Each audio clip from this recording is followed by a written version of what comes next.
नमस्कार दोस्तों, आप सभी का स्वागत है आपके अपने चैनल आचार्य स्टडी हब पर। इस चैनल के ऊपर सारे कॉम्पिटिटिव एग्जाम्स से रिलेटेड जो भी सब्जेक्ट होते हैं, चाहे वो हिस्ट्री हो, चाहे सिविक्स हो, ज्योग्राफी हो, पॉलिटी हो, इन सारे सब्जेक्ट की बहुत अच्छी तरीके से तैयारी कराई जा रही है। लेकिन इसके साथ साथ आपको ये भी पता होगा कि आज के दिनों में NCERT का बहुत बड़ा रोल सारे कॉम्पिटिटिव एग्जाम्स में हो गया है और इसीलिए इस चैनल के ऊपर NCERT क्लास 6 से लेकर क्लास 12 तक की सारे सब्जेक्ट कंप्लीट किए जा रहे हैं। इसके साथ साथ जनवरी 2020 से लेकर अगस्त 2020 तक के जितने भी करंट अफेयर्स हैं, उस करंट अफेयर्स को हम टॉपिक वाइज कंप्लीट कर रहे हैं।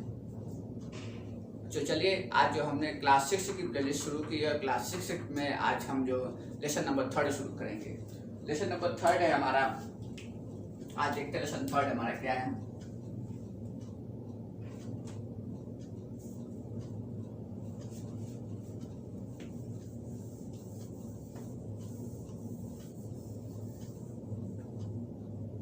लेसन नंबर 3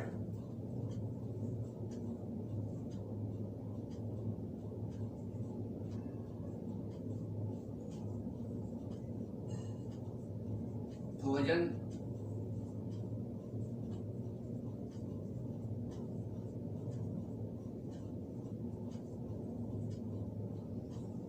संग्रह से उत्पादन तक। ठीक है, किस तरीके से जो हमारा एंशियंट ह्यूमंस है वो भोजन का कलेक्शन शुरू कर रहा है। ठीक है, और कलेक्शन करने के बाद कहाँ से कैसे प्रोडक्शन कर रहा है, इसके बारे में हम लोग जानेंगे। लेकिन आपको एक बात बता दूँ कि अगर आप पता होगा कि आपको NCERT की ओल्ड बुक्स भी आती है और न्यू बुक भी आती है। ठीक है, तो ये जो चैप्टर है आपको अगर देखेंगे, आप न्यू NCERT में देखेंगे तो ये लेसन 2 में दिखेगा, और जब हम ओल्ड NCERT में देखेंगे तो ये लेसन नंबर 3 में दिखेगा।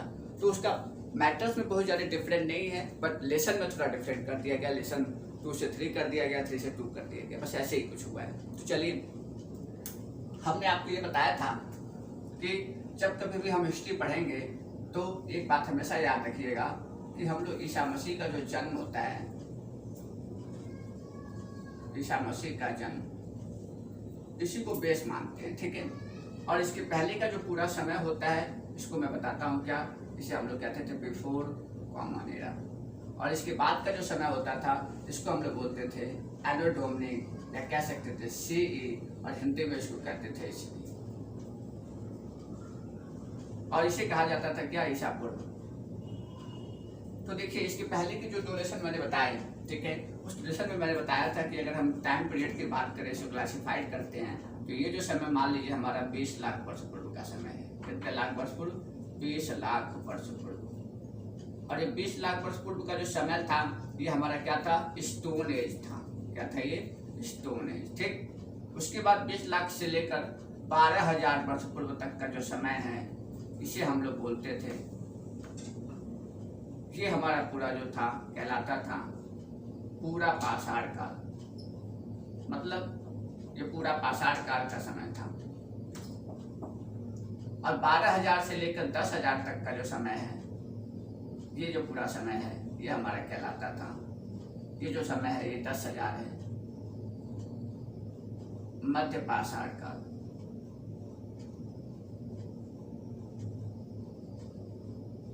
और 10,000 से आगे का जो समय है, ये होगा हमारा क्या, नवपाषाण काल। तो आज जो भी हम लोग बात करेंगे वो नवपाषाण काल से संबंधित होगा, नियोलिथिक एज से संबंधित होगा। आप नाम में देखिए, इसका क्या बोला गया है, नियोलिथिक।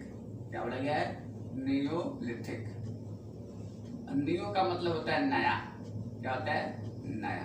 ठीक है, तो देखिए, अब कुछ न कुछ हमें यहाँ पर नया देखने को मिलेगा। क्या नया देखने को मिलेगा? तो मैंने आपको ये बताया था कि जब हम पूरा पाषाण काल की बात करते हैं तो वहां पर हमने बड़े बड़े पत्थरों का प्रयोग किया था। जब हम मध्य पाषाण काल में आए तो हमारे जो पत्थर थे वो थोड़े छोटे हो गए, लेकिन हमने पत्थरों के पीछे लकड़ी से बने जो मुट्ठे होते थे उनको लगाना शुरू कर दिया था।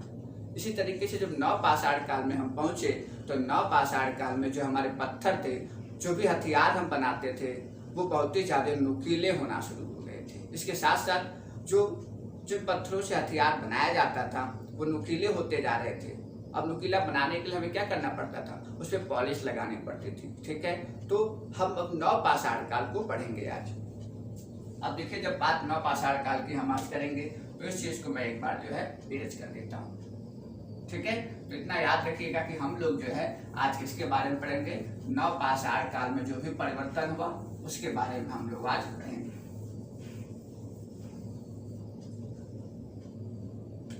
तो देखिए इसमें सबसे पहला एक टॉपिक है हमारा बदलते जलवायु।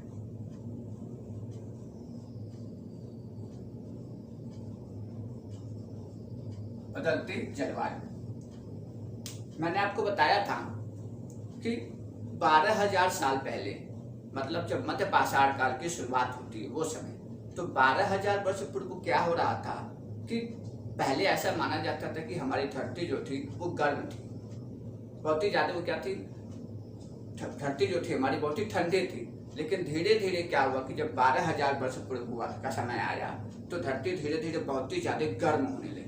जब धरती गर्म होने लगी तो घास अधिक मात्रा में उगने लगी। जब घास अधिक उगने लगी तो निश्चित है कि उस घास को खाने के लिए जो भी जीव जंतु होंगे वो भी अधिक पैदा होंगे। तो ठीक है, जीव जंतु भी अधिक पैदा हो गए। अब वो जीव जंतु क्या किए, घासों को खाना शुरू कर दिया। अब उसी समय आदि मानव तो था ही।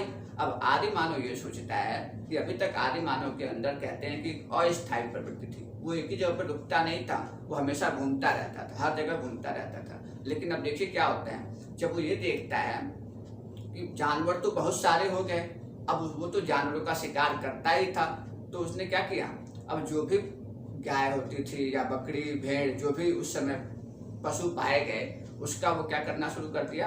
उन्हें सोचा कि उनके शिकार करने की आवश्यकता नहीं है, हम इन पशुओं को पालना शुरू कर देते हैं। तो देखिए अब वहीं से उसके अंदर किस चीज की प्रवृत्ति आ गई, पशुपालन की भी प्रवृत्ति आ गई। ठीक उसी तरीके से अब उसके अंदर जो है कृषि का भी विचार आ गया। अब कृषि कैसे आया, तो अब देखिए गेहूं है, धान है, जौ है, ये तीनों चीजें क्या मानी जाती हैं, इनको घास भी कहा जाता है। ठीक, तो ये भी उगा था। अब जब ये उगा था तो अब जो आदि मानव था उसने से गेहूं को, धान को, जो जौ था उसको, उन सभी को खाया। खाने के बाद उसके जो सीड थे, कहीं पर सीड पड़ा हुआ मिला तो देखा कि उस सीड से नए पौधे का जन्म हो गया। तो कहने का मतलब अब उसके मन में ये विचार आया कि आखिर कैसे सीड से नए पौधे का जन्म हुआ। तो अब वहां से वो कृषि के बारे में भी सोचने लग गया। तो कहने का मतलब कि नवपाषाण कालिक वास्तव में एक ऐसा कहते हैं कि टाइम पीरियड है जिसके अंदर बहुत ही तेजी से मानव के अंदर परिवर्तन हुए। तो देखिए जलवायु बदली, तो जलवायु बदलने से पहला प्रभाव तो यही हो गया। जो अगर हम प्रभाव की बात करें, बदलती जलवायु का क्या प्रभाव हुआ, तो पहला प्रभाव एक कह दे इसको, पहला प्रभाव तो ये हुआ कि पशुपालन और कृषि की शुरुआत हो गई। ठीक है, इसकी शुरुआत।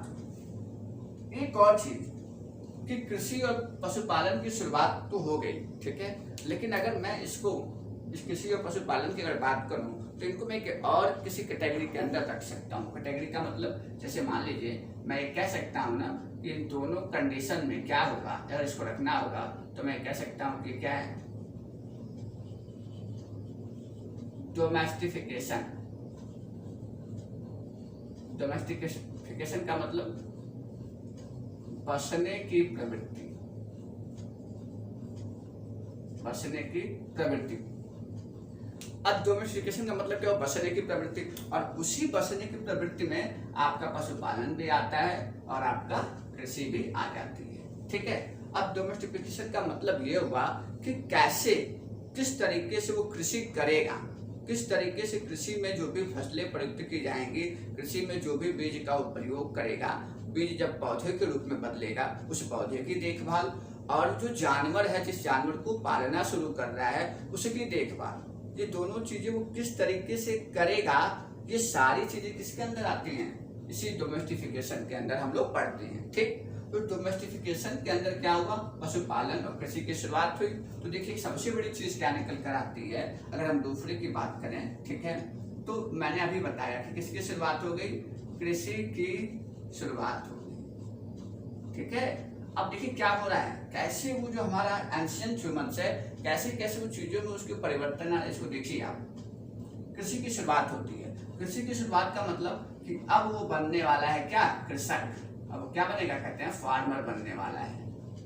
अब वो क्या बनने वाला है, फार्मर। अब आप खुद सोचिए, फार्मर बनने के लिए मैंने अभी थोड़ी देर पहले बताया था कि वो जो सीड गिरा था उस सीड से पौधा बना, तो वो सोचा कि आखिर वो सीड से पौधा कैसे बना।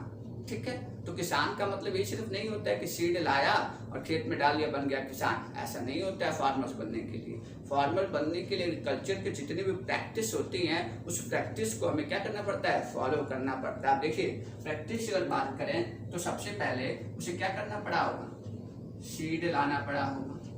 ठीक है, वो सीड लाया होगा, सीड कलेक्ट किया होगा, कह सकते हैं कलेक्ट किया होगा उसने। ठीक है, दूसरे नंबर पर वो क्या किया होगा, सीड जो था, जो बीज था उसको बोया होगा। और ये तो करना पड़ेगा, सीड को क्या करना पड़ा होगा, बोया होगा। उसके बाद थर्ड नंबर पर उसे क्या करना पड़ा होगा, अब उसको जो है सिंचाई करनी पड़ी होगी। सीड बोने के बाद सिंचाई करनी पड़ी होगी। फोर्थ नंबर पर उसे क्या करना पड़ा होगा, सिंचाई कर लिया उसने, सीड को बो लिया उसने, सिंचाई कर लिया। अब उसको संरक्षण भी करना पड़ा होगा। ठीक है, क्या कैसे संरक्षित करना पड़ा होगा उसे।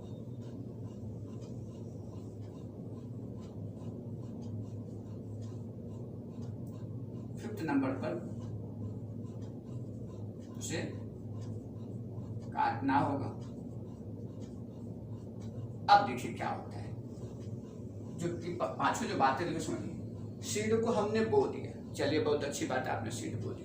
ऐसा तो है नहीं कि सीड बो दिया फसल हो जाएगी, नहीं। तो सीड बोया, फिर हमने सिंचाई की, हमने पानी दिया। पानी बनने के बाद छोटे से पौधे के रूप में कन्वर्ट होगा। जब वो छोटा सा पौधा बन गया तो अब हम उसे संरक्षित करेंगे, मतलब कि जो भी उस समय पुरुष होंगे, जो महिलाएं होंगी, वो उसको क्या करते थे, उस पौधे को बचाते थे कि कोई दूसरा जानवर ना आ जाए, उसे खा ना जाए, कोई दूसरा व्यक्ति उसे तोड़ ना ले। तो अब चीजों को संरक्षित कर रहा है। ठीक है, अब जब वो संरक्षित कर रहा है उसके बाद वो काटेगा। तो देखिए, आपको पता भी है कि आज के समय में, या हम पहले से पढ़ते चले आ रहे हैं कि रबी की फसल होती है, खरीफ की फसल है, जायद की फसल है। तो इन सारी फसलों को होने में कुछ समय लगता है। अब गेहूं हमने बो दिया तो ऐसा तो है नहीं कि गेहूं 15 दिन के बाद गेहूं का नया पौधा बन जाएगा बीज बोने के बाद। धान ऐसे बो दिया तो 2 दिन के बाद धान हो जाएगा, ये तो होगा नहीं, कुछ समय लगेगा। अर्थात 6 महीने लग सकते हैं। 6 महीने लगते हैं तो 6 महीने लगेंगे। तो अब क्या हो रहा है, 6 महीने के लिए आपको रुकना पड़ेगा, किसी भी एक जगह पर आपको रुकना पड़ेगा। ठीक, तो अब क्या हो रहा है, कृषि की वजह से इंसान के अंदर, जो हमारा आदि मानव है या आरंभिक मानव है, उसके अंदर अब स्थायी रूप से रहने की प्रवृत्ति, एक जगह रुकने की प्रवृत्ति जन्म ले लेती है। तो देखिए, सबसे बड़ी तो पॉइंट यही होती है एग्रीकल्चर की वजह से। ठीक है, अब मैं इसको ऊपर लिखता हूँ। ठीक है, थर्ड नंबर हमारा क्या होता है कि कृषि की वजह से, ठीक है, कृषि की वजह से इंसान के अंदर जो है किस चीज की प्रवृत्ति आ जाती है, अस्थायी रूप से, क्या कह सकते हैं हम लोग, स्थायित्व की प्रवृत्ति। सबसे बढ़िया है, हम क्या लिखें, स्थायित्व की प्रवृत्ति आ जाती है।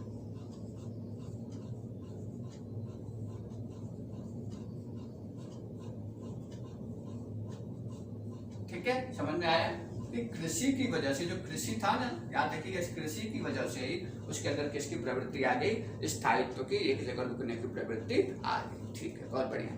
अब क्या होता है कि उसे तो पशुपालन भी तो सीखा था। अब पशुपालन के समय में हमने क्या बताया था कि अब ये सोचता है कि देखा जाए तो जो भी हमारे आदि मानव हैं वो शुरू में क्या थे, मांसाहारी थे, मांस तो खाते ही थे। इसके साथ साथ वो जो वन्य संपदा थी, जो पेड़ पौधे थे, उसे भी खाते थे।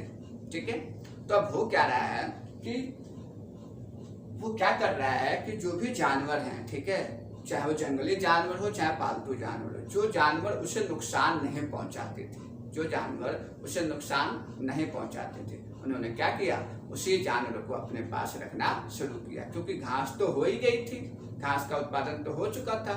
ठीक है, जलवायु बदलने के कारण घास तो हो गई थी। अब क्या हो रहा है कि वो लोग क्या कर रहे हैं कि जो जानवर पालतू थे, जिन जानवरों से जो जानवरों ने नुकसान न पहुंचाए, उन्हें वो पालना शुरू कर देते हैं। ठीक है। तो यही होता है जब वो पालना शुरू कर दी, चलिए बहुत अच्छी बात है कि उन्होंने गाय पालना शुरू कर दिया, ठीक है, गाय रख लिया उन्होंने, या भेड़ रख लिया उन्होंने, बकरी रख लिया उन्होंने, ठीक। अब वो रख रहे हैं ग्रुप के रूप में, झुंड के रूप में सभी जानवरों को रख रहे हैं, ठीक है। लेकिन अब उन्हें जानवरों की रक्षा भी तो करनी पड़ती थी। अब जानवरों की रक्षा करने के लिए ही मानव ने, कहा जाता है कि जो मानव का सबसे पहला पालतू पशु कौन बना, कुत्ता। कुत्ता जो था, जो डॉग है, डॉगी मानव का क्या बनता है, पालतू पशु बनता है, ठीक है। इस बात को भी याद रखिएगा, ये पॉइंट के रूप में मैं लिख देता हूँ कि मानव का जो प्रथम पालतू पशु है वो कौन है, कुत्ता। और क्यों बना ये मैंने बताया आपको, ठीक है।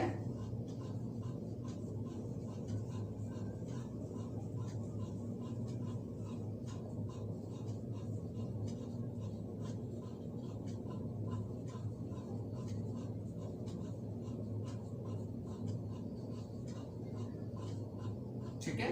तो इस तरीके से पशुपालन की भी प्रवृत्ति अब जो है उसके अंदर आ जाती है। और यही कारण है कि अगर आप देखेंगे तो जितने भी पालतू पशु थे उन्हें तो अपने पास रखने लगा, ठीक। और जब पालतू पशुओं के अपने पास रखने लगा तो जो अहिंसक थे वो जंगलों में रहने लगे। अब जंगलों में रहने लगे तो देखिए अब क्या हो रहा है कि अगर कोई जंगली कुत्ता है, सपोज दो कुत्ता का ही एग्जाम्पल ले ले, तो पालतू कुत्ता उसके दांत को देखिए और जो जंगली कुत्ता है उसके दांत को देखिए, तो दोनों के जो टीथ हैं दोनों में बहुत ही सारे डिफरेंट, बहुत ही शार्प उनके टीथ होते हैं। जबकि जो डोमेस्टिक एनिमल्स होते हैं इनके टीथ क्या होते हैं, बहुत शार्प नहीं होते हैं, ठीक। तो यहाँ से भी डिफरेंट होना शुरू हो गया। तो कहने का मतलब कि इस तरीके से जो हमारा आरंभिक मानव है उसके अंदर एग्रीकल्चर और पशुपालन की प्रवृत्ति उसके अंदर आ जाती है, ठीक है। अब देखिए क्या होता है। तो इस तरीके से हमारे ये 3 टॉपिक कंप्लीट हुए, ठीक है। तो कैसे, मतलब इस लेसन को पढ़ने के बाद आपको ये बात पता चल जाएगी कि किस तरीके से जो हमारा आरंभिक मानव है उसके अंदर एक हर समय एक नई क्षमता का विकास हो रहा है, ठीक है। ये चीज आपको बहुत अच्छे से पता चल जाएगी। अभी मैंने थोड़ी देर पहले क्या बताया कि उसके अंदर जो है अब स्थायित्व की प्रवृत्ति आ गई, रहने की प्रवृत्ति आ गई। अब क्या होता है देखिए, जब लोग अब एक जगह रहने लगे तो देखिए इसी तरीके से जो सभ्यता का निर्माण हो जाता है। अब क्या हो रहा है कि एक कहते हैं कि एक नई सभ्यता का निर्माण हुआ, नई सभ्यता का निर्माण हुआ।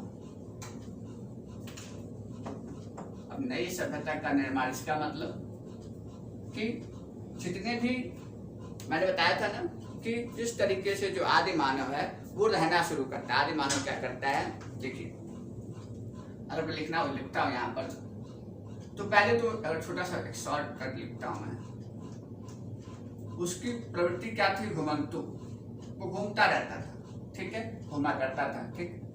जलवायु परिवर्तन हुआ,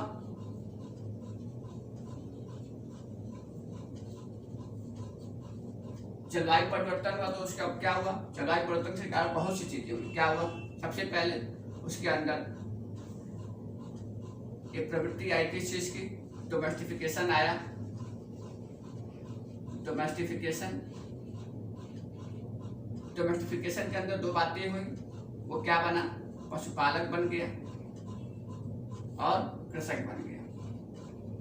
जैसे ही वो कृषक बना उसके अंदर क्या आ गया, स्थायी प्रवृत्ति आ गई, रुकने की प्रवृत्ति आ गई। देख रहे हैं कहाँ उसकी घुमंतु प्रवृत्ति थी, नवपाषाण काल आते आते वो स्थायी प्रवृत्ति में बदल गई, ठीक।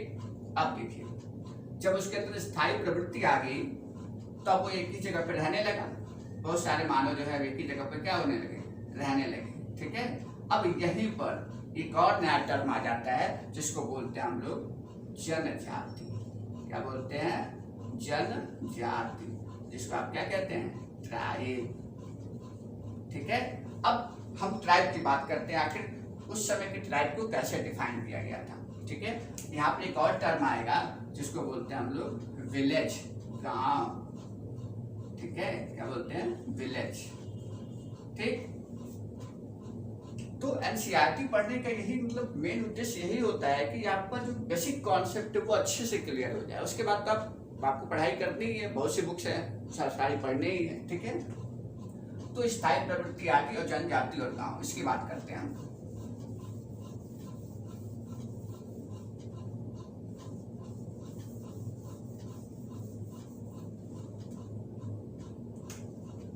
तो देखिए हमने क्या बताया, जनजाति सारी किसके अंदर आ रही, नई सभ्यता के अंदर। एक सभ्यता क्या है, नई सभ्यता न कहिए बल्कि सभ्यता कहिए ज्यादा अच्छा है। तो जनजाति, अब जनजाति का मतलब होता है कि जब कभी भी एक ही जगह है और एक ही जगह पर क्या हो रहा है, मान लीजिए कोई प्लेस है, ये प्लेस है कोई, ठीक है, और इस प्लेस में पशु पालक भी रह रहे हैं और कृषक भी रह रहे हैं, ठीक। तो ये जो पूरा मतलब ये जो इनका जो ग्रुप होगा, ये जो पूरा ग्रुप है इनका, ठीक है, ये ग्रुप भी क्या कहलाता है, जनजाति। इनको क्या बोलेंगे, जनजाति, ठीक है। जो ग्रुप है इसको ग्रुप को हम लोगों ने क्या बोला, जनजाति। किसका ग्रुप, तो मैंने बता भी दिया यहाँ पर, पशुपालक का ग्रुप है और किसका ग्रुप है, कृषक का ग्रुप है, वो क्या कहलाता है, जनजाति, ठीक। दूसरी बात कि वो लोग जिस जगह पे रह रहे हैं ना, ये जो प्लेस है जहाँ वो लोग रह रहे हैं, ठीक है, इसी प्लेस को बोला गया क्या, गांव। क्या बोला गया, गांव बोला गया। जिस प्लेस पर ये पशुपालक और कृषक रह रहे हैं, ठीक है, पशुपालक और कृषक क्या कर रहे हैं, रह रहे हैं, ठीक है, वो क्या कहलाता था, गांव कहलाता था, ठीक है।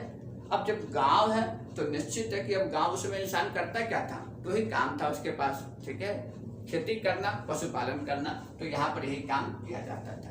क्लियर, तो ये हो गई जनजाति की बात। और अगर हम देखें इसके अंदर कुछ और भी जानने की कोशिश करें तो हमें ये पता चलेगा कि अब जब जब जनजाति बन गई, लोग एक जगह रहने लगे, तो एक चीज और बनी। क्या बनी, आप सोचिए, अब जो है एक सभ्यता का निर्माण हो जाता है, एक सिविलाइजेशन का निर्माण हो जाता है, ठीक है, सभ्यता का निर्माण हो गया। अब उस सभ्यता में क्या क्या होता है, ये देखिए आप, होता क्या है कि हम कहते हैं ना कि आज के समय में एक कहते हैं कि किसी भी एडमिनिस्ट्रेटिव सिस्टम जो हमारा है, कि आज क्या है, भारत का प्रधानमंत्री, भारत का राष्ट्रपति, ठीक है, एक सर्वोच्च पद दिया गया है जो हमारे भारत को संचालित करते हैं। इसी तरीके से इसकी शुरुआत अगर देखा जाए तो इसी नवपाषाण काल में ही इसकी शुरुआत हो गई थी। जब नियोजित एरा चल रहा था तभी शुरुआत हो चुकी थी, क्योंकि यहाँ पर देखा गया है कि अब लोग क्या कर रहे थे, क्योंकि सभ्यता तो बन चुकी थी। अब लोग क्या कर रहे थे कि अपने ग्रुप में से ही कोई भी अगर एक बूढ़ा व्यक्ति होता था, ठीक है, उसके पास अनुभव तो है ही है, तभी तो बूढ़ा होगा, क्योंकि उसके पास बहुत सारा अनुभव है। तो अब उस बूढ़े व्यक्ति को वो लोग जो है अब उसको हेड बना दिया जाता था, हेड बना दिया और उसकी सारी बातों को मानते थे। वो जो भी कहता था, जिस तरीके से कहता था, उसको लोग करना शुरू कर दिए थे। कहने का मतलब कि अब उस ट्राइब के अंदर एक प्रमुख बनना शुरू हो गया था, ठीक है। इसी तरीके से केवल पुरुषों को स्थान नहीं दिया गया, वहाँ महिलाओं को भी उस समय बराबर स्थान दिया जाता था। जो महिलाएं होती थी तो उनसे घर के बच्चे क्या करते थे, पुराने समय की कहानियां सुना करते थे, पुराने समय की जो बातें थी, ठीक है, धर्म से संबंधित जो कुछ बातें हुआ करती थी, ठीक है, उसको वो वृद्ध महिलाएं बच्चों को बताया करती थी। तो देखिए दोनों काम, मतलब कहते हैं कि पद की जो शुरुआत हुई थी ना, वो यहीं से अब हो चुकी थी। इसे कहते हैं कि ट्राइब से ही इन सब चीजों की शुरुआत होने लग गई थी, ठीक है। तो सभ्यता के बारे में कुछ समझ में आया कि जनजाति कैसे बनी, क्या होता है पशुपालक, कृषक किसे बोलते हैं हम लोग, विलेज, और किस तरीके से हमारी सभ्यता बनती है। तो इस तरीके से हमारे सभ्यता का निर्माण होता है। अब अभी थोड़ी देर पहले मैंने आपको ये बताया था कि एडिट कर देता हूँ, बहुत जल्दी जो है मैं आपको एनसीईआरटी की समरी अपने टेलीग्राम चैनल, जिसका नाम मैं आपको बोर्ड पे लिख देता हूँ, उसका नाम है आचार्य जी स्टडी हब।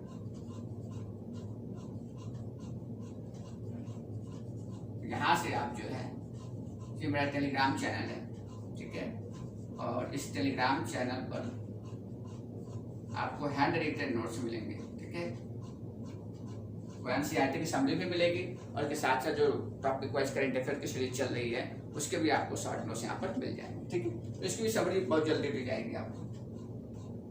तो देखिए किस तरीके से जो है हम लोगों ने सभ्यता के बारे में पढ़ा कि किस तरीके से नवपाषाण काल में एक सभ्यता का भी निर्माण हो चुका था। अभी थोड़ी देर पहले मैंने बताया कि इंसान के अंदर, आरंभिक मानव के अंदर क्या हो चुका था, अस्थाई स्टेबिलिटी की प्रवृत्ति उसके अंदर टेंडेंसी आ गई। स्थायी प्रवृत्ति का हम कह सकते हैं समावेश हो गया। अब देखिए इस स्थायी प्रवृत्ति के कहने का मतलब यहाँ पर क्या हुआ कि अब वो अभी तक क्या था, जो हमारा एंशिएंट ह्यूमंस था, जो आरंभिक मानव था, अभी मैंने बताया था कि पहले जब हमारा पैलियोलिथिक एरा चल रहा था, जब पाषाण काल चल रहा था, तो मानव कहाँ रह रहा है, गुफा में रह रहे हैं। लेकिन नव पाषाण काल आते आते मानव गुफा में नहीं रहता है, ठीक है। अब मानव जो है अस्थायी रूप से आवास बनाना शुरू कर देता है, अब आवास घर बनना शुरू हो जाता है, ठीक है। तो अब ऐसे ही कुछ घरों के हमें प्रूफ भी देखने को मिले हैं, ठीक है। अब वो घर के प्रूफ देखने को मिले, इसका मतलब अगर आप कश्मीर में जाएंगे, कहाँ पर, कश्मीर में एक जगह है बुर्ज होम। कौन सी जगह है, बुर्ज होम। तो बुर्ज होम के अंदर क्या हुआ है कि जमीन के अंदर गड्ढे खुदे हुए मिले थे, ठीक।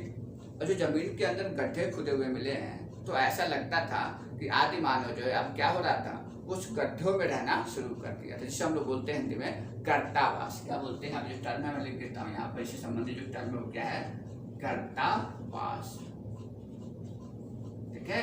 तो जमीन के अंदर जो बड़े बड़े गड्ढे थे, उस गड्ढे में आदि मानव रहना शुरू कर देता। और ऐसे प्रूफ कहाँ मिले हमें, कश्मीर के बुर्ज होम में, उसे क्या बोला गया, कर्तावास। और इतना ही नहीं, यहाँ पर तो सबसे अच्छी बात तो ये है कि सीढ़ियां भी मिली है। क्या मिली है, सीढ़ियां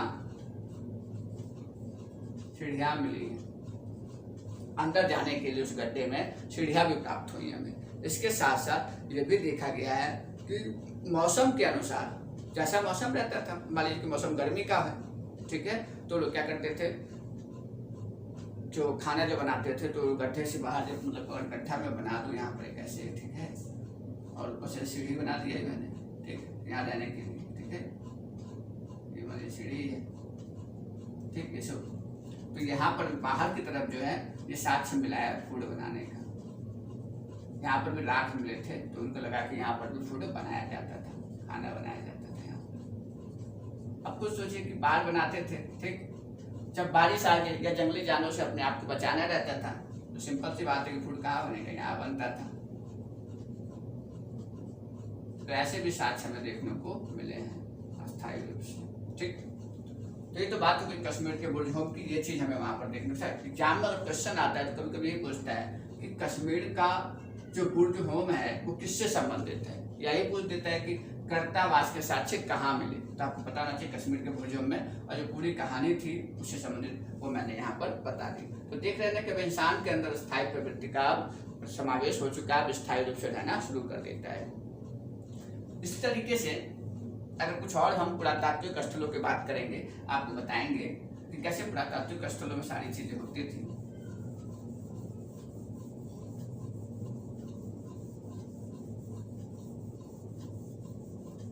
इसको मैं एडिट कर देता हूं। अब आता है हमारा क्या, एक प्लेस है मेहरगढ़। क्या है, मेहरगढ़।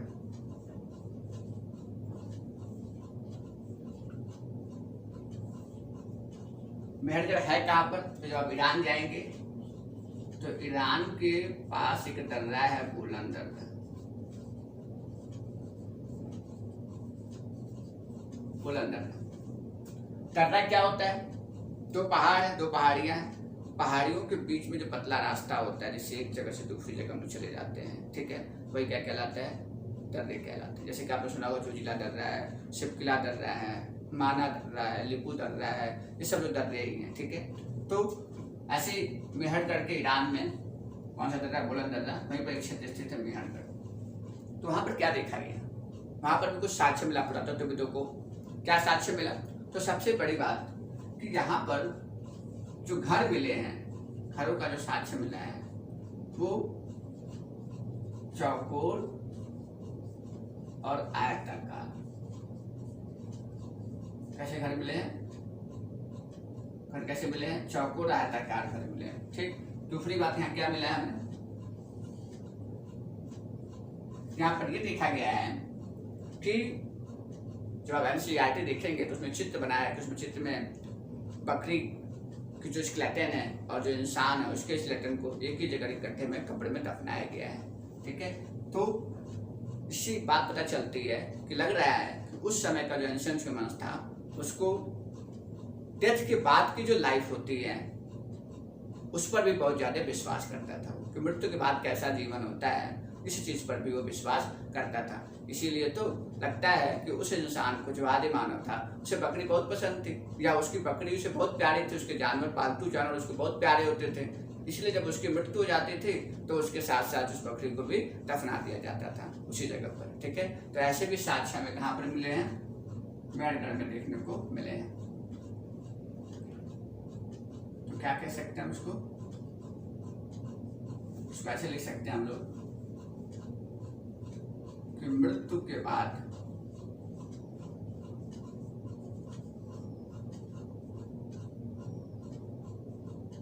व्यक्ति और जानवर दोनों के अवशेष एक ही जगह पर देखने को मिले। तो ऐसा साक्ष्य में कहाँ मिला है? मेहरगढ़ में देखने को मिला है। ठीक है, तो ये बात हो गई मेहरगढ़ की। अब हम लोग देखते हैं, इसका नोट डाउन भी कर सकते हैं। तो कहने का मतलब कि जब हम नव पाषाण काल का अध्ययन करते हैं तो हमें बस यही इसको नव इसीलिए बोल दिया गया क्योंकि यहाँ पर क्या था, इस तमाम तरह के जो परिवर्तन मैं बता रहा हूँ, ये सारे परिवर्तन यहाँ पर नव पाषाण काल में हो रहे होते हैं। उसके बाद अगर देखा जाए तो इसको मैं इरेज करता हूँ, प्रश्न कर लेता हूँ उसको।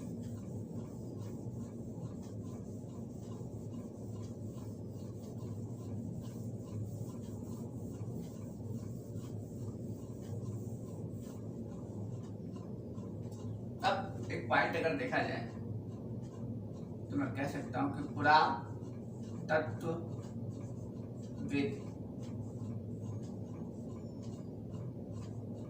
को की मदद करने वाले कुछ तथ्य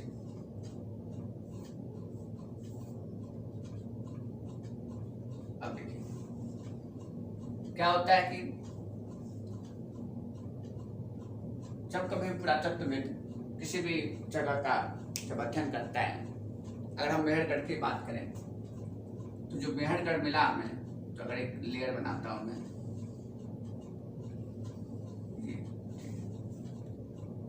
ये दूसरा तीसरा, तो अगर मान लीजिए कि मिट्टी से खुदाई होती है, खुदाई हुई, पहले खुदाई हुई, थोड़ी सी खुदाई किया हमने, कुछ चीजें प्राप्त होंगी, और नीचे जाएंगे कुछ और चीजें प्राप्त होंगी, और नीचे गए कुछ और चीजें प्राप्त होंगी। तो कहने का मतलब अगर अनुमान लगाया जाए तो सबसे पहले क्या सोचा जाएगा? ये सोचा जाएगा कि लगता है कि आज से इतने कई 100 साल पहले ऐसे लोग रहा करते होंगे, तो यहाँ पर जो है इस तरह की चीज मिलेगी। समय बदला होगा, उसमें जो पेड़ पौधे होंगे, जो जंगली जानवर होंगे, जो इंसान होगा वो नष्ट हो गया होगा, उसकी लेयर तैयार हो गई होगी इसके ऊपर। फिर अब दूसरा कोई इंसान आया यहाँ पर फिर दूसरे पेड़ पौधे हो गए, फिर जब इनकी मृत्यु हो गई तब इनके अवशेष यहाँ पर बच गए, इसके ऊपर तमाम मिट्टी की लेयर चढ़ती चली गई। फिर सपोज यहाँ इंसान आया, यहाँ पर पेड़ पौधे आए, तो यहाँ पर भी किसी कारण प्राकृतिक आपदा आई और ये चीजें समाप्त हो गई। तो इस तरीके से 3 तरह के लेयर भी हमें मेहरगढ़ में देखने को मिलते हैं। ये थोड़ी सी बात थी कैसे पुरातत्वविद हर चीजों का अनुमान लगाता है, ये चीज भी उसके काम में बहुत ही ज्यादा हेल्प करती है। अब हम लोग ये देखते हैं कि अभी मैंने थोड़ी देर पहले बताया था कि किस तरीके से कश्मीर का मैंने एग्जाम्पल लिया था। कश्मीर के बुर्ज में जो स्थायी प्रवृत्ति का एक उदाहरण मिला, मेहरगढ़ के बारे में कुछ बातें बताई गई। इसी तरीके से एक और पुरातात्विक स्थल है, उसके बारे में कुछ जानकारी देखने को मिलती है हमें। फ्रांस में क्या होता है कि कुछ बच्चे जो है आज से लगभग 100 साल पहले जो है घूम रहे होते हैं, तो गुफा पहुंचते तो चित्र देखते हैं। अब चित्र में क्या रहता है कि कुछ जानवरों का चित्र बना हुआ है, भेड़ का बना हुआ है, बकरी का बना हुआ है, गाय का चित्र बना हुआ है, इन सब का चित्र बना हुआ था। चित्र में चित्र की मान लीजिए कि हमने चित्र बनाया एक ऐसे चित्र, मान लीजिए हम रफली चित्र बनाते हैं, ठीक है, और यहाँ पे कोई भी एनिमल्स का चित्र बना हुआ है, ठीक है, गुफा के अंदर। और ये बात ऐसा माना जाता है कि ये जो है 20,000 वर्ष पूर्व की ये चित्र है। 20,000 वर्ष पूर्व के चित्र मतलब मध्यकाल का जो हमारा मध्य पाषाण काल है उस समय का चित्र है। और उस चित्र में क्या होता है कि इधर जो है चित्रकारी की गई, पेंटिंग की गई, इस पूरे में पेंटिंग है, और जानवरों का भी चित्र बना हुआ, पेंटिंग भी की गई है। तो ऐसा माना जाता है कि जो पेंटिंग की गई है ये लौह अयस्कों का प्रयोग करके, क्योंकि उसके कलर जो बहुत ही ज्यादा रंगीन है। चित्र देखिएगा एनसीईआरटी की बुक जब देखेंगे आप तो उसमें चित्र देखने को मिलेगा, तो जो चित्र है बहुत ही कलरफुल है। तो उस तरह का चित्र जो रेड कलर का वो चित्र है, रेड कलर का जो चित्र है वो, ठीक है। तो लौह अयस्कों का प्रयोग किया गया उस चित्र को बनाने में, और जो भी खनिज उस समय मिलते थे उसे खनिज का प्रयोग किया गया है इस चित्रों को बनाने में, ठीक है। तो ऐसा हमें कहाँ मिला है, फ्रांस में देखने को मिला था। तो इस तरीके से हमारा मेहरगढ़ भी हो गया, फ्रांस हो गया,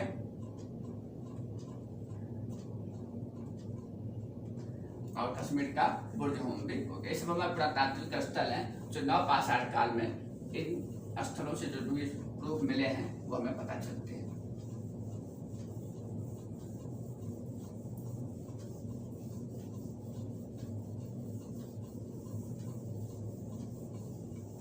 ये सब चीजें याद करने वाली हैं ये। इसी तरीके से तुर्की है,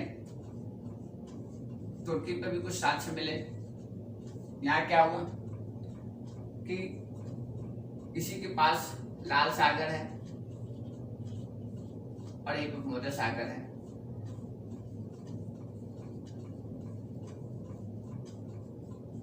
तो ऐसा देखा गया कि तुर्की के पास जो है बहुत सारे शिपियां जो शिप होता है, और बहुत सारे छोटे छोटे पत्थर मिले हैं, जिसे कौड़िया बोलते हैं हम लोग। तो कौड़िया बहुत सारे छोटे छोटे शिप भी देखने को मिले हैं। कहाँ पर, तुर्की के अंदर। तो आप खुद सोच लीजिए कि तुर्की के अंदर जब ये चीजें मिली है तो इसका मतलब कि ये किसी न किसी यात्रियों के द्वारा ही लाया गया होगा। यहाँ पर क्या मिला है हमें, शिप मिले हैं और बहुत सारे छोटे छोटे पत्थर मिले हैं, जिसको हम लोग क्या बोलते हैं, कौड़िया बोलते हैं। तो ये सब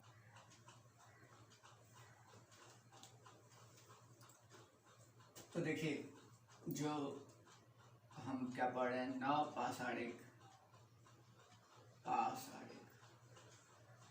जो नवपाषाण काल है, उस नवपाषाण काल में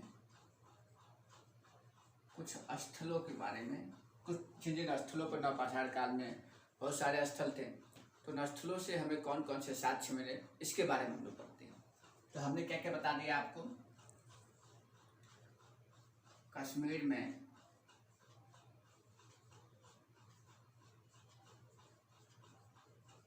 जो बुर्ज होम है उसके बारे में बता दिया, कश्मीर के बुर्ज होम में क्या हुआ था। दूसरा मेहरगढ़ के बारे में बताया कि मेहरगढ़ में हमें कौन कौन से साक्ष्य मिले। बताया था कि चौकोर आयताकार कमरे मिले थे, यहाँ से घर मिला था और घर में जो है चौकोर आयताकार कमरे मिले थे। फिर एक और बात बताई थी, यहाँ बताई थी वो बकरी और मनुष्य के जो अवशेष थे वो एक साथ रखे हुए थे, इसके बारे में बताया। यहाँ पर एक और बात थी, अभी थोड़ी पहले मैंने बताया, मुझे याद आया अभी, कि पुरातत्वविद जो है जब कभी भी चीज़ों की स्टडी करते हैं तो उसमें 3 लेयर होते हैं। लेयर का मतलब जैसे खुदाई अगर हो रही है तो ऐसे बताया था ना कि लेयर होती है। तो यहाँ पर भी कोई भी मान लीजिए कि आज से कई 100 साल पहले की बात है, या से मान लीजिए 20 लाख साल पहले की बात है। तो 20 लाख साल पहले जो पौधे होते होंगे, जो जानवर होते होंगे, वो किसी कारणवश नष्ट हो गए, तो उनकी अवशेष सबसे नीचे रह गए। कुछ समय बाद फिर यहाँ पर एक मिट्टी की लेयर तैयार हो गई, फिर यहाँ पर नए पौधे, नए जानवर, नए मनुष्य आए, फिर इनकी मृत्यु हो गई, फिर ये लेयर समाप्त हो गई। फिर कुछ समय बाद इसके ऊपर लेयर तैयार हुई, फिर यहाँ पे जानवर, नए मनुष्य आए, फिर तीसरी लेयर बन गई। देखा जाए ये लेयर क्या सबसे पुरानी है, तो जब खुदाई होगी तो सबसे पहले ये वाली मिलेगी, फिर उसके बाद दूसरे नंबर की, फिर तीसरे नंबर की मिलेगी। तो कहने का मतलब जो आर्कियोलॉजिस्ट होते हैं इससे भी अनुमान लगाते हैं कि आखिर यहाँ पे कैसा बोन्स हुआ था, कैसे जानवर थे, कैसे लोग थे। तो हर तरीके की स्टडी वैसे लेयर से करते रहते हैं। तो जो मेहरगढ़ है वहाँ पर ऐसा ही कुछ लेयर मिला था। तो जो पहला लेयर था मेहरगढ़ में खुदाई हुई, तो जो पहला मिला एनिमल्स बोन्स मिले। यहाँ पर क्या मिले? Animal bones. ये सब हम लोग साक्ष्य पढ़ रहे हैं कि कौन कौन से स्थल से कौन कौन से साक्ष्य मिले। ठीक है, तो यहाँ पर जो एनिमल बोन्स मिला था वो सुअर का और भेड़ का, यहाँ से हमें बोन्स प्राप्त हुआ था। ठीक है, दूसरा जो था हमारा, दूसरा था जो दूसरा हमें प्राप्त हुआ था,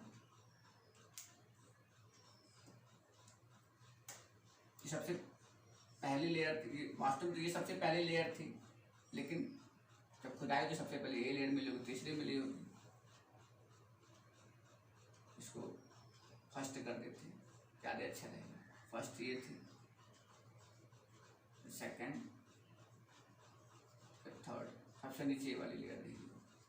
ठीक है, इस वाली जो लेयर थी इसमें जो कैटल्स बोन्स थे उसके साथ में, कैटल बोन्स का मतलब से गाय हो गई, ठीक है, बकरी हो गई, इनके साक्ष्य मिले थे। ठीक है, तो इस तरीके से नवपाषाण काल में बहुत तरीके के साक्ष्य मिलते हैं। यहाँ पर, यहाँ देखिए ये सुअर नहीं है, सुअर का तो मिला था यहाँ पर। यहाँ पर जो है भेड़ और बकरी के बोन्स मिले थे यहाँ पर। तो इस तरीके से मेहरगढ़ की तीनों लेयर हो गई। यहाँ पर ऐसे ऐसे साक्ष्य मिले थे। सबसे ऊपर जो था उसमें सुअर का बोन्स मिला था, जो सेकंड वाला था उसमें भेड़ और बकरी के बोन्स मिले थे, थर्ड वाले में गाय के और बकरी नहीं, बकरी तो सेकंड बड़ी हो गया, गाय के साक्ष्य मिला था। तो ये बात हो गई मेहरगढ़ की। ठीक है, अब कश्मीर हो गया, मेहरगढ़ हो गया, और भी कुछ साक्ष्य मिला था, बताया था मैंने अभी। फ्रांस के बारे में बताया था कि फ्रांस से भी कुछ साक्ष्य मिला था। जो फ्रांस था वहाँ से क्या साक्ष्य मिला। उसके बाद एक और जगह है तुर्की, और एक जगह है उसको बोलते हैं दाऊद हाजोलिंग करके एक जगह है, यहाँ से भी कुछ साक्ष्य मिले थे। ये क्षेत्र है कहाँ पर? तो जब आप चीन से म्यांमार की तरफ जाएंगे तो ब्रह्मपुत्र नदी बहती है,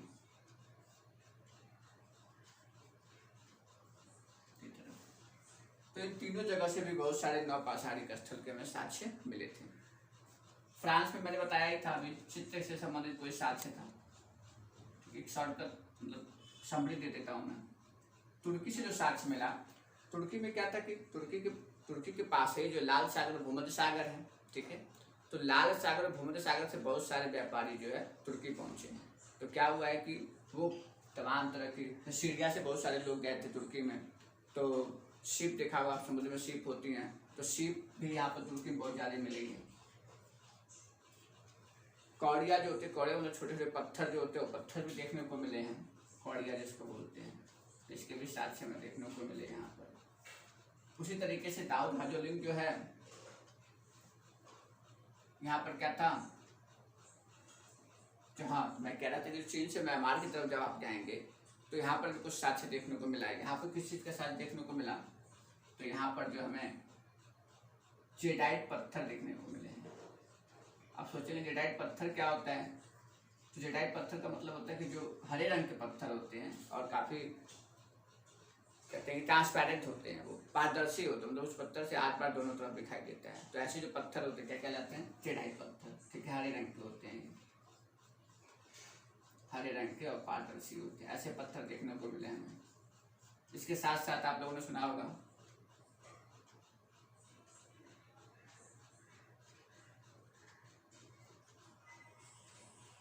और क्या देखने को मिला हमें? खरल और मूसल देखने को मिले, इसके भी साक्ष्य देखने को मिले। खरल मूसल का मतलब आप लोगों ने देखा होगा कि घरों में या जो आयुर्वेदिक जहाँ पर दवाइयाँ बनाई जाती हैं, तो एक छोटा सा पॉट होता है, डिब्बा टाइप का, पत्थर से बना होता है, और उसमें जो है थोड़ी टाइप की चीज़ होती है, उससे हम लोग जो दवाओं को पीसने का काम करते हैं। तो वो चीज़ खरल और मूसल, उसके भी साक्ष्य आज से देखने को मिले। अब सोचिए कि जब खरल और मूसल वहाँ से मिल गया, कहाँ से? चीन से म्यांमार की तरफ जाएंगे तो ब्रह्मपुत्र नदी पड़ती है, तो ब्रह्मपुत्र नदी का जो घाटी वाला क्षेत्र है वहीं पर हमें जगह कौन सी राव हाजी लिंक करके है, तो वहाँ पर भी हमें साक्ष्य देखने को मिले थे। किस चीज़ की? जेडाइट पत्थर मिला, खरल मूसल साक्ष्य देखने को मिला। तो खरल मूसल मिला, अब इसका मतलब ये हुआ कि वहाँ पर जो है अनाज उत्पादन किया जाता होगा और अनाज को पीसने का भी काम किया जा रहा होगा, तो इसीलिए ऐसे भी साक्ष्य हमें देखने को मिले हैं। तो इस तरीके से हमें नवपाषाण काल के बारे में हमें बहुत सी चीज़ें पता चली। ये प्लेसेस जरूर याद रखिएगा कि प्लेसेस से क्या क्या मिला, साक्ष्य मिले। ठीक है, तो इस तरीके से हमारा लेसन नंबर 3 कंप्लीट हो जाता है। वीडियो आपको कैसा लगा आप कमेंट करके जरूर बताइएगा, और अगर आप किसी भी टॉपिक पर किसी प्रकार कोई सजेशन देना चाहते हैं तो आपके लिए कमेंट बॉक्स हमेशा खुला हुआ है। और इस चैनल को ज़्यादा से ज़्यादा लाइक करें, शेयर करें, सब्सक्राइब करें।